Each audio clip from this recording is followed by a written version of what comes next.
Yo! So what's up guys? So ngayong araw na to is update tayo doon sa naging February trades natin. So ano ba nangyari doon sa trades natin? Naging ba tayo or na-loss ba tayo? Ano ba yung lesson na natutunan natin that time? Maganda ba yung mga naging execution natin? So yun yung pag-uusapan natin for today's video.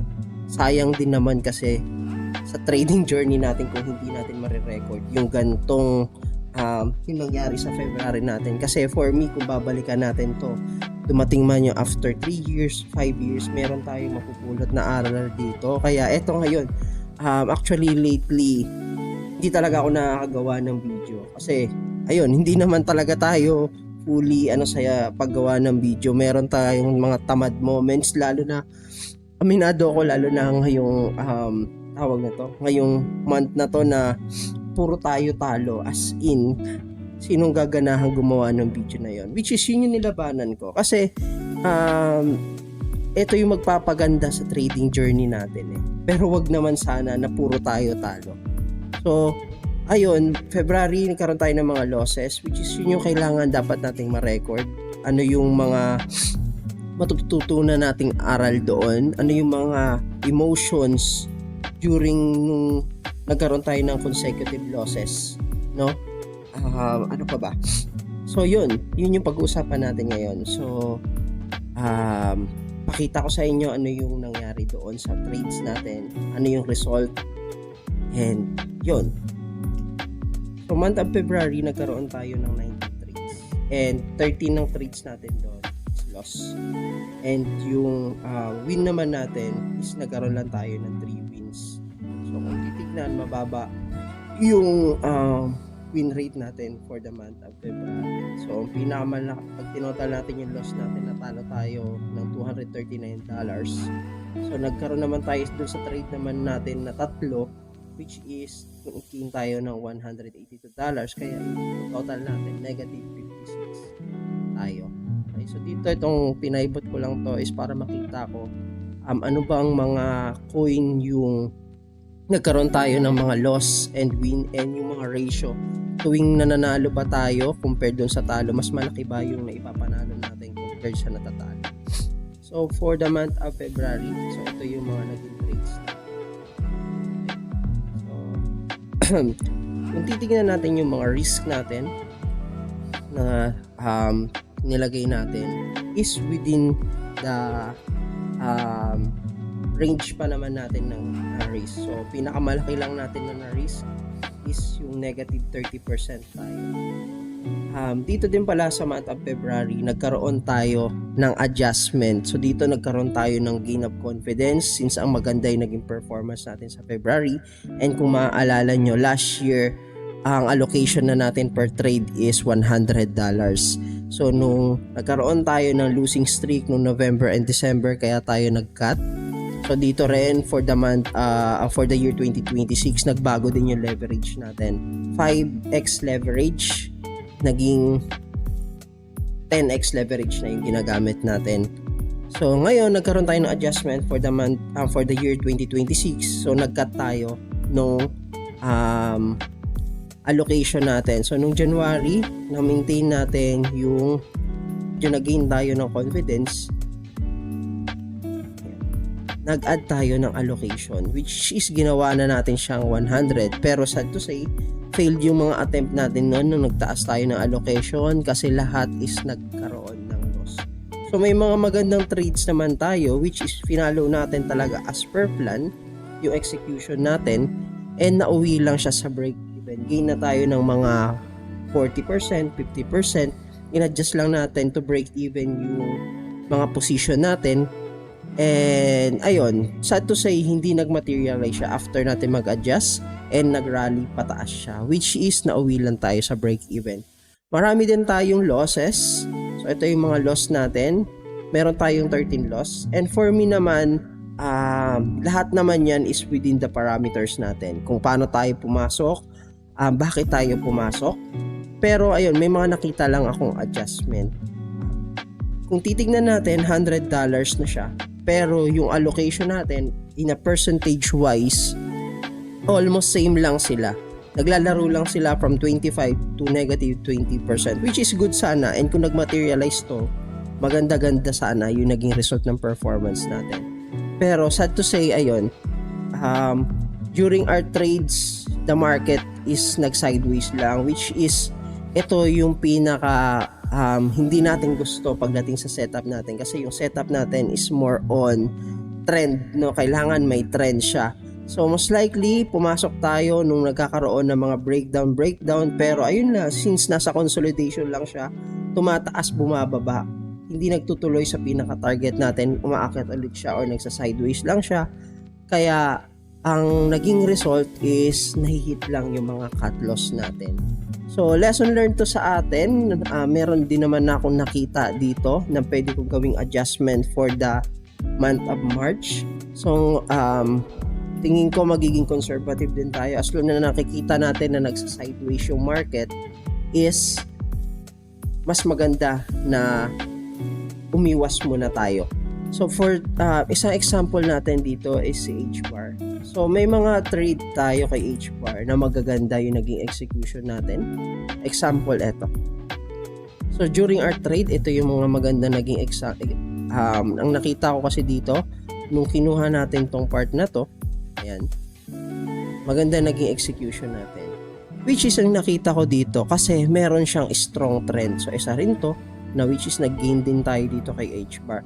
Kung titignan, isa sa nakita ko is yung MAs, that time nag-trend tayo is strong trend, which is nare-respect nila yung 20 MA and magkakalayo talaga. And dito sa pangalawa, ganun din, magkakalayo yung MA. Kaya nag-materialize yung ano natin. O meron talagang momentum. The next, last na mga naging trade natin kay H-bar is, which is eto na.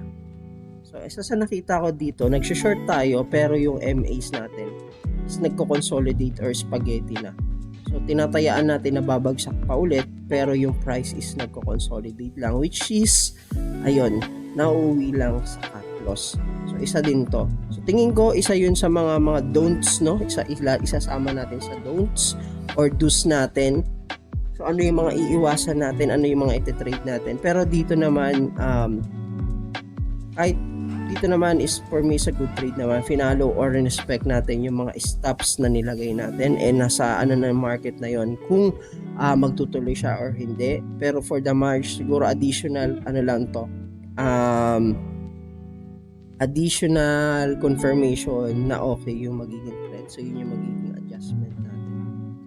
So ayun, lately nagkaroon February, medyo ayun nga, kahit paano, siyempre, kahit sinasabi natin na pina-follow natin yung rules, ang hirap din talaga kapag meron kang consecutive losses, which is naramdaman ko rin yung fear. So, tao lang din naman ako. Pero nung fear, after ko maramdaman yung fear, binalikan ko lang ulit yung gusto kong mangyari dito sa trade. Which is dapat, hindi ako ganun magpapa-apekto. So, yun yung nakikita ko. Na, wala namang masama doon sa mga naging trade natin. Timing, normal lang naman. Hindi naman kasi natin malalaman ano yung kakalabasan ng trade natin after natin pinindot yung buy or sell, no? So, for me, good trade pa naman siya. Nahit yung cut loss, finalo natin yung plan. So, yung magiging adjustment na lang natin is paano natin or paano dadagdagan yung probability na sumang-ayon yung trade natin, yung bias natin na tumuloy siya or maging aligned doon sa bias natin. So for month of March, yun yung gagawin natin. And ayun nga, isa din sa na-realize ko, after kasi nung consecutive loss, so napapaisip din ako na mali yung strategy yung pina-follow ko. Isa din yung sa na-realize ko, and magtingin or mag-aral na lang ulit ako ng iba, which is yun yung nilabanan ko, and hindi magi-stick tayo sa gantong strategy.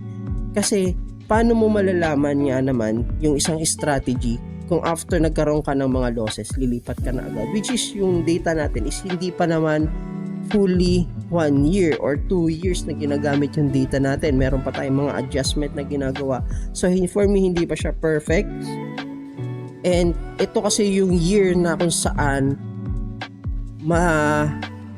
magagawa mo or ma-apply mo yung strategy mo and makikita mo yung full data mo. If positive expectancy ba siya or negative expectancy end of the year. So isa yun sa tinitignan ko.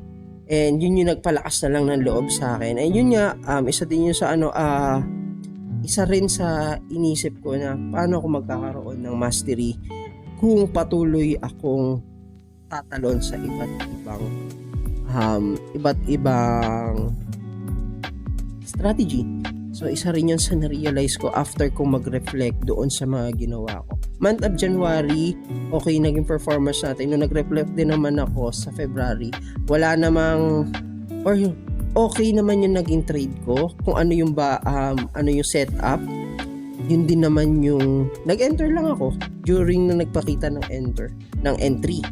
So ito lang, yung susunod is ang hanapin naman natin is paano umiwas. Okay, hindi ibig sabihin na kapag nagpakita yung setup, yun na yun. So hanap tayo ng iba pang parameters paano may increase yung probability sa bias natin na tumama tayo. Okay, so yun lang yung recordings natin for month of February. So March na ngayon, next data ulit tayo for the month of March, and wala pa tayong trade for ngayong buwan na to. February, talo tayo ng $56. January, nag-gain tayo dito ng 174.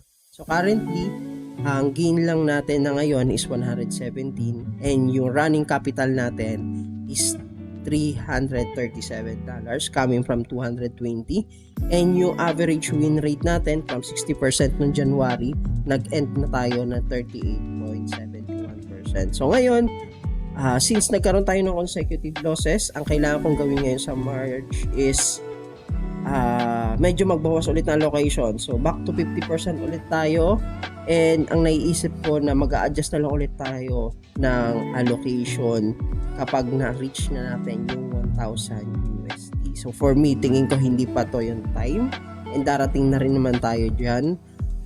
Based na muna tayo sa data, and kailangan natin ma-protect yung capital natin kasi hindi natin alam kailan ulit darating yung magandang opportunity na nagawa natin for January. So ngayon, aral na lang ulit. Matsyag tayo since si BTC is under sideways pa rin naman, and hindi natin alam saan siya pupunta. So kailangan natin gawin is magbakat-bakat and mag-backtrack ng mga trades dati na paano ba sila nag-form before silang mag-rally. So yun yung kailangan natin gawin, and ayun, reflect sa mga trades natin. Ano ba yung nag-workout nung bull, kasi meron din January, meron naman na tayo ditong mga long position. Ayan.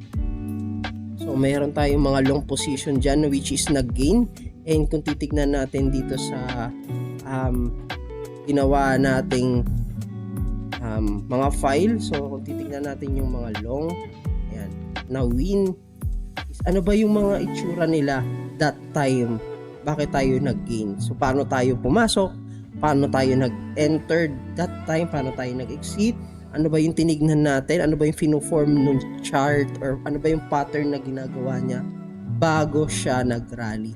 So isa to sa mga binalikan natin kahapon. So nag-reflect din tayo kahapon, in-adjust natin yung journals natin, naglagay tayo ng mga reason bakit tayo pumasok, and kung okay ba yung naging trade execution natin. So ito yung mga data na nakakalap natin, which is magagamit natin to in the future. No, meron pa tayong ilang months, and let's see kung ano ba yung magiging result natin end of the year. So yun lang. Kung gusto nyong sabayan yung trading journey ko, please like my page, subscribe to my channel. So Trader Earn, yun lang.